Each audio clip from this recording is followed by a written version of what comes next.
ঢাকার নবাবগঞ্জের ইছামতি নদীতে অনুষ্ঠিত হয়েছে গ্রাম বাংলার ঐতিহ্যবাহী নৌকাবাইচ প্রতিযোগিতা, যা উপভোগ করতে নদীর দুই পাড়ে ভিড় করে বিভিন্ন জায়গা থেকে যাওয়া হাজারো মানুষ।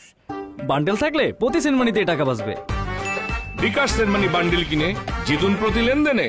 সোমবার বিকেলে উপজেলার ইছামতি নদীতে এই নৌকাবাইচ প্রতিযোগিতা শুরু হয়। এতে অংশ নেয় নবাবগঞ্জ, মানিকগঞ্জ ও মুন্সিগঞ্জের বিভিন্ন এলাকা থেকে আসা নৌকা। ঢোলের তালে তালে মাল্লারা বৈঠা মেরে নৌকা নিয়ে সামনে এগিয়ে যায়।